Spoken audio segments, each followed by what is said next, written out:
langkah kerajaan untuk membuat penstrukturan semula kadar elektrik adalah satu langkah yang baik.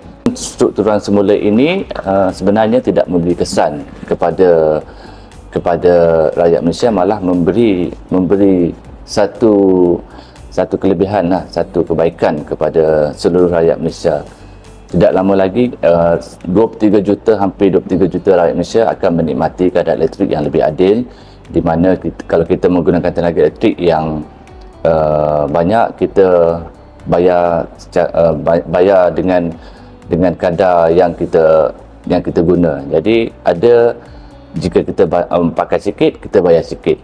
Bagi pengguna yang menggunakan elektrik 600 kW ke bawah, iaitu anggaran lebih kurang RM235 sebulan bil, mereka layak untuk mendapat insentif cekat tenaga. Jadi ini adalah satu langkah yang amat baik yang dibuat oleh kerajaan. Saya menjalankan perniagaan berbentuk turis sektor lah.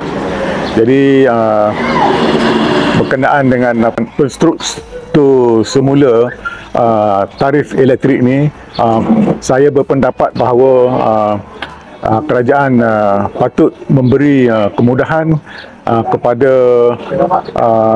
golongan peniaga mengalih kepada tenaga alaf baru lah. Contohnya macam solar dan sebagainya lah. Dengan adanya kemudahan tenaga alaf baru itu, jadi tarif elektrik akan menjadi lebih murah lah.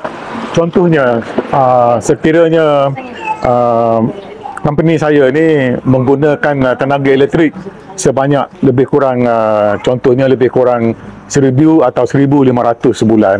Jadi dengan adanya tenaga alaf baru ni, kita boleh mengurangkan tenaga elektrik ni sebanyak dianggarkan lebih kurang RM200 sebulan. Jadi saya ingin memohon jugalah sekiranya pihak kerajaan memberi insentif kepada peniaga untuk memasang alat-alat solar dan memberi kemudahan pinjaman kepada pengguna-pengguna tenaga alaf baru ni. Assalamualaikum warahmatullahi wabarakatuh. Saya Encik Muhammad Zaki bin Encik Omar, pengurusi Madani Penambang. Nak panggil KT untuk penstrukturan kembali tarikh elektrik bagi golongan yang penggunaan sebanyak 600 watt atau bersamaan dengan RM235 menerima insentif daripada kerajaan. Jadi mohonlah kita bersama-sama untuk tidak mendengar ataupun gembar-gembur yang kata dimainkan oleh pihak-pihak yang tidak berwajib. Saya adalah daripada golongan B40 berkaitan dengan kadar elektrik atau tarif elektrik baru yang akan berkuasa pada 1 hari bulan Julai ini. Saya akan menikmati penjimatan sebanyak RM30 sebulan, di mana setiap bulan saya membayar elektrik RM160, dan mulai Julai tahun ini, bulan depan, saya hanya perlu membayar RM130. Maksudnya saya akan mendapat penjimatan RM30 sebulan. Jadi saya ingin berpesan kepada semua golongan B40 seperti saya ini, jangan bimbang, jangan gusar, jangan panik. Kita akan menikmati penjimatan RM30 sebulan kalau kadar elektrik seperti saya.